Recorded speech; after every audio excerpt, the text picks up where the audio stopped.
Hey everyone, I hope आप सब खैरियत से होंगे। तो आज के लेक्चर में हम डिस्कस करने वाले हैं टाइप 4 को।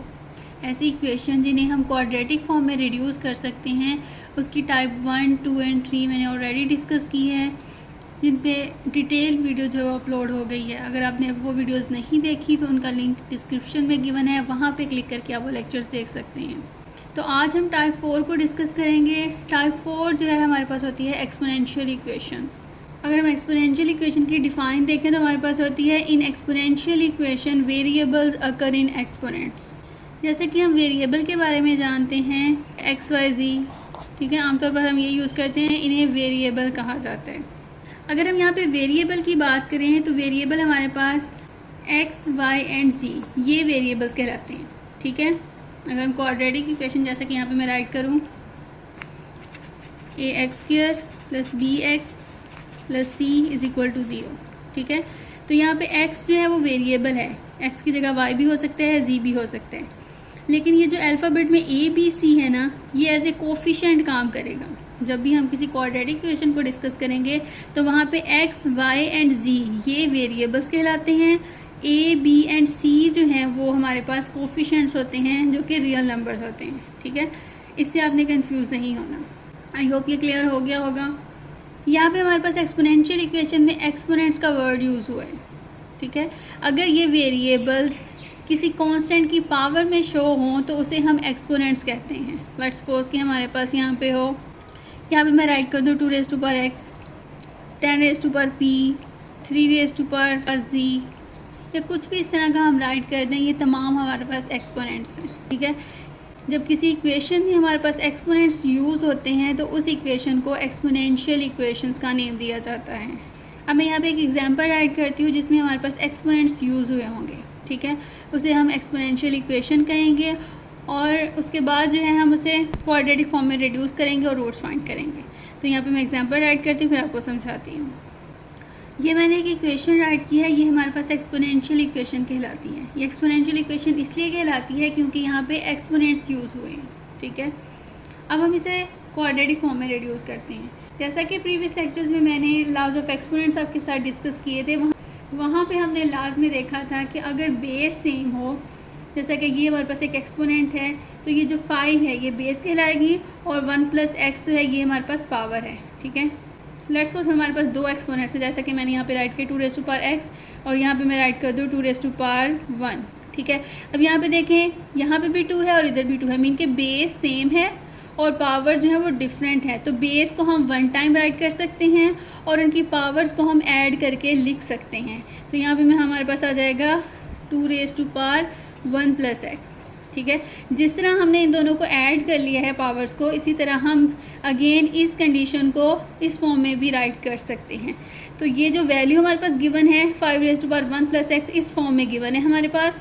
इसको हमने रिवर्स प्रोसेस के थ्रू इस फॉर्म में कन्वर्ट करना है। अब हम इसे ब्रेक कर लेते हैं तो हमारे पास आ जाएगा 5 raise to power 1 + 5 raise to power x। हम सॉरी, यहाँ पे प्लस का साइन नहीं आएगा, मल्टीप्लिकेशन होती है, ठीक है। कोई भी हमारे पास नंबर्स जो हैं वो मल्टीप्लाई हो रहे हों, बेस सेम हो, तो पावर जो है वो ऐड हो जाती हैं, तो ये दोनों मल्टीप्लाई होंगे। अब ये वाला प्लस का साइन यहाँ आएगा, तो यहाँ पे हम राइट करेंगे 5 raise to power 1 × 5 raise to power -x = 26। Again आप लोगों के साथ डिस्कस कर लेती हूँ। हमारे पास अगर बेस सेम हो, पावर डिफरेंट हो, तो बेस को हम 1 टाइम राइट करते हैं और उनकी पावर्स जो है वो ऐड हो जाती हैं, ठीक है। ये दोनों मल्टीप्लाई हो रहे हैं नंबर्स, ओके। जिस तरह हमने इन दोनों नंबर्स को सिंगल नंबर में राइट कर लिया है, इसी तरह अगर सिंगल हमारे पास कोई नंबर आ जाए उसको जो है हम ब्रेकआउट कर सकते हैं। तो 5 रेज़ टू पावर 1 + x को मैं राइट करूँगी 5 raise to power 1 × 5 raise to power x। Into का मतलब कि ये मल्टीप्लाई हो रही हैं।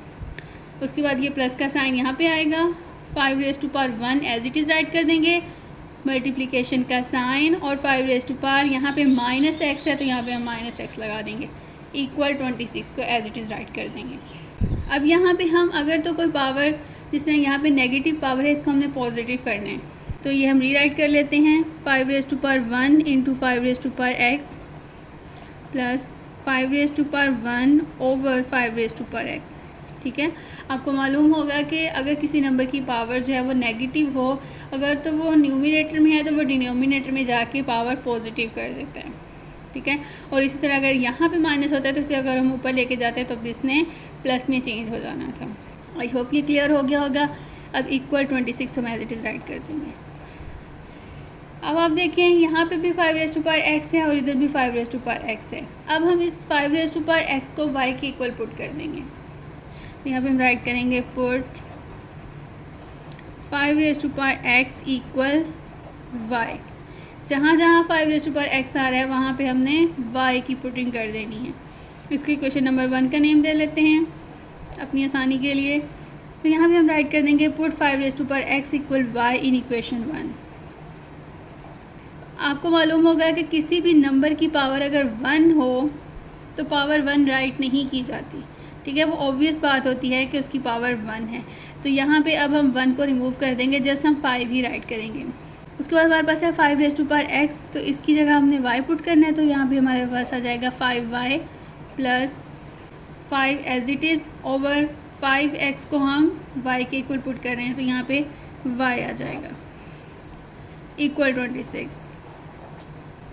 अब ये इक्वेशन हमारे पास बन गई। इस इक्वेशन को हम दो तरह से सॉल्व कर सकते हैं। एक तो हम एलसीएम के थ्रू सॉल्व करते हैं, जो कि मैं हर वीडियो में आप लोगों को समझाती आ रही हूँ कि एलसीएम किस तरह लेते हैं। और दूसरा हम यहाँ पे कह सकते हैं कि multiply by Y on both side, ठीक है। मीन कि हम दोनों साइड पे वाई से मल्टीप्लाई कर दें, इधर भी और यहाँ पे भी, ठीक है। और ये पूरी वैल्यूज़ हमने एज इट इज़ राइट कर देनी है 5y प्लस 5/y और यहाँ पे हमारे पास आ जाएगा 26। अब ये दो वैल्यूज़ हैं, इन दोनों के साथ जो है सेपरेटली y मल्टीप्लाई हो जाएगा। y into 5y plus y into 5/y equal 26y, ठीक है। अब हम इसे सॉल्व कर लेते हैं। तो यहाँ पे हमारे पास आ जाएगा 5y²। अब ये देखिए ये y जो है वो 5 के साथ मल्टीप्लाई हो रहा है, मीन कि ये न्यूमिनेटर में है और डिनोमिनेटर में भी y मौजूद है। तो ये दोनों y जो है एक दूसरे से कैंसिल हो जाएंगे। तो यहाँ पे आ जाएगा प्लस 5 इक्वल 26y। इसको हम फर्दर सिंप्लीफाई कर लेते हैं। अब हम यहाँ पे राइट करेंगे 5y² plus 5 minus 26y equal 0। ये इक्वल की राइट साइड पे था, इसको हमने लेफ़्ट साइड पे शिफ्ट किया तो प्लस का साइन जो वो माइनस में कन्वर्ट हो गया, इक्वल 0 आ जाएगा। अब इसको मज़ीद अरेंज कर लेते हैं। तो यहाँ पे हमारे पास आ जाएगा 5y² minus 26y plus 5 equal 0। यहाँ पे हमने y की पावर्स को अरेंज कर लिया है, ठीक है। यहाँ पे 2 पावर है, इधर 1 है और यहाँ पे 0, क्योंकि हमारे पास y⁻0 जो है वो 1 के इक्वल होता है। यहाँ पे 1 नाम भी राइट करें तो उससे कोई इफ़ेक्ट नहीं होता। अब हमने इसके फैक्टर्स बनाने हैं, ठीक है। तो यहाँ पे हम अगर -26y को ब्रेक करें तो हमारे पास जो है वो फैक्टर्स बन सकते हैं, ठीक है। लेट्स सपोज कि यहाँ पे मैं राइट करूँ 5y² को एज इट इज़। उसके बाद 26 को अगर हम, जैसा कि हमारे पास है -26 को हम राइट कर सकते हैं -25 -1, ठीक है। क्योंकि देखें अगर हम इन दोनों का अगेन ऐड करें तो हमारे पास जो -26 ही आ जाएगा। माइनस माइनस माइनस 25 में 1 ऐड करेंगे तो 26, ठीक है। तो मीन कि हम -26y को राइट कर सकते हैं -25y एंड -y, ठीक है। तो यहाँ पे हमारे पास आ जाएगा -25y minus y plus 5 equal 0। अब यहाँ पे देखें इधर y की पावर 2 है और इधर y की पावर 1 है। हम एक y जो है यहाँ से कॉमन ले सकते हैं। इसी तरह यहाँ पे 5 है और इधर 25 है। 25 को हम 5 × 5 राइट कर सकते हैं। तो मीन के यहाँ से भी हम 5 कॉमन ले सकते हैं। तो मीन के यहाँ पे हमने 5y कॉमन लेना है, ठीक है। क्लियर हो रहा है आप सबको? 5y कॉमन लेंगे तो यहाँ पे जस्ट 1y रह जाएगा। तो यह y हम यहाँ पे राइट कर देंगे। -25 को 5 × 5 लिख सकते हैं। तो 5 तो हमने एक कॉमन ले लिया, y भी कॉमन आ गया, तो जस्ट यहाँ पे 5 रह जाएगा। तो यहाँ पे हमारे पास आ जाएगा 5y × y - 5, ठीक है। अब यहाँ पे देखें यहाँ पे y है और इधर 5 है, प्लस का साइन है, यहाँ पे कोई भी चीज़ कॉमन नहीं आ रही, तो जस्ट हम यहाँ पे -1 कॉमन ले लेंगे, ठीक है। तो यहाँ पे माइनस जो है वो इस माइनस के साथ मल्टीप्लाई होगा तो प्लस में चेंज हो जाएगा, तो यहाँ पे हमारे पास आ जाएगा y, ठीक है। ये माइनस जब इस प्लस के साथ मल्टीप्लाई होगा तो यहाँ पे माइनस आएगा और 5 को हम एज इट इज़ राइट कर देंगे इक्वल 0। अब यहाँ पे देखें, यहाँ y -5 आ रहा है और इधर भी y -5, तो इसे हम कॉमन ले लेंगे, तो यहाँ पे हमारे पास आ जाएगा y -5 और अब ये वैल्यूज़ राइट कर देंगे 5y -1 equal 0 as it is write कर देंगे। आई होप यहाँ तक क्लियर हो गया होगा। अगर कोई भी कन्फ्यूजन है तो कमेंट सेक्शन में आप मेंशन कर सकते हैं, इंशाल्लाह मैं उसको जो है वो एक्सप्लेन कर दूँगी। अब यहाँ पे हमारे पास ऑर्डर पेयर्स बन चुके हैं, इन्हें हम सेपरेटली इक्वल टू 0 पुट कर सकते हैं। तो यहाँ पे मैं राइट करूँगी 5 - y इक्वल 0। सेकेंड ऑर्डर पे हमारे पास है 5y -1 इक्वल 0। यहाँ पे हमने y की वैल्यू फाइंड करनी है, तो यहाँ पे हमारे पास आ जाएगा y इक्वल 5, ठीक है। ये -5 है, इक्वल की दूसरी साइड पे जाएगा तो प्लस में चेंज हो जाएगा। और इसी तरह हमारे पास यहाँ पे आ जाएगा 5y इक्वल, ये माइनस है तो राइट साइड पे शिफ्ट होगा तो यहाँ पे 1 आ जाएगा, y इक्वल 1/5। आपको एक चीज़ याद होगी कि हमने y को किसी वैल्यू के इक्वल पुट किया था, वो हमारे पास थी 5x इक्वल y, ठीक है। मैं आपको शो भी करवा देती हूँ। ये देखें, यहाँ पे हमने राइट किया था पुट 5x इक्वल y, जिधर जिधर 5x था उसकी जगह हमने y पुट कर दिया था। अब हमारे पास y की वैल्यूज़ आ चुकी हैं, उस y को जो है हम 5x के इक्वल अगेन पुट कर देंगे, क्योंकि हमारे पास जो भी इक्वेशन जिस वेरिएबल की फॉर्म में गिवन होती है उसी वेरिएबल में हमने उसके रूट्स फाइंड करने होते हैं, तो इसलिए जो है हम इसकी रीपुटिंग करते हैं, ठीक है। तो यहाँ पे हम स्टेटमेंट राइट कर लेते हैं, एज वी नो दैट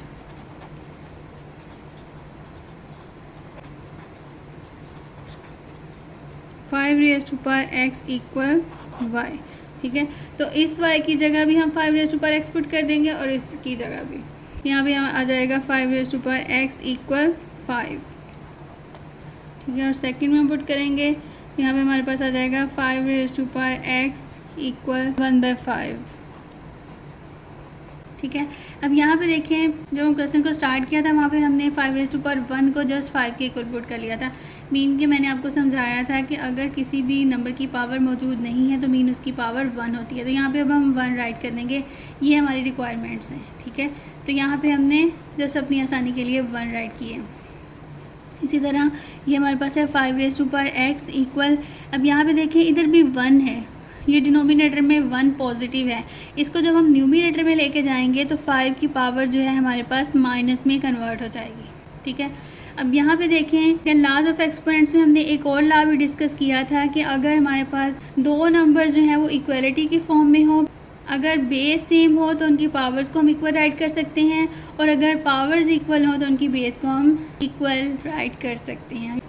इधर भी बेस 5 है, इधर भी बेस 5 है, तो पावर्स को हो जो है हम इक्वलिटी की फॉर्म में राइट कर सकते हैं, इसलिए हमारे पास यहाँ पे आ जाएगा x इक्वल 1। अगर आपको यहाँ से थोड़ा बहुत डाउट है तो लॉ ऑफ एक्सपोनेंट जो है वो मैंने प्रीवियस लेक्चर में डिटेल से डिस्कस किया है, उसका लिंक जो है वो मैं आई बटन में दे रही हूँ, वहाँ पे क्लिक करके आप वो लॉज ऑफ एक्सपोनेंट जो है वो अच्छे से रीड कर सकते हैं। तो यहाँ भी हमारे पास x की वैल्यू जो है वो 1 आ जाएगी, ये हमारे पास फर्स्ट रूट आ गया है। इसी तरह अब यहाँ पे देखें दो बेस जो है वो इक्वलिटी की फॉर्म में है, तो इनकी पावर्स को भी अब हम इक्वल राइट कर सकते हैं। तो यहाँ पे हमारे पास आ जाएगा x इक्वल -1, ठीक है। तो यहाँ पे हमारे पास दो रूट्स आ चुके हैं, तो फाइनली यहाँ पे हम सोल्यूशन सेट राइट करते हैं, हैंस सोल्यूशन सेट इक्वल, आपसे मैंने पहले भी डिस्कस किया है कि सोल्यूशन सेट्स को हमेशा कर्ली ब्रेसेस में राइट करते हैं, ठीक है। तो यहाँ पे हमारे पास आ जाएगा +1 एंड -1, ठीक है। अब इस तरह भी राइट कर सकते हैं, या फिर आप राइट कर सकते हैं सोल्यूशन सेट इक्वल +-1, ठीक है। ये है आपके पास फाइनल आंसर। आई होप ये क्लियर हो गया होगा। इंशाल्लाह नेक्स्ट लेक्चर में मैं इसकी 5th टाइप को डिस्कस करूँगी। ऐसी मज़ीद इंफॉर्मेटिव वीडियोस को देखने के लिए मेरे चैनल को लाइक करें, सब्सक्राइब करें और शेयर करें। इंशाल्लाह मिलते हैं नेक्स्ट वीडियो में, तब तक के लिए अल्लाह हाफ़िज़।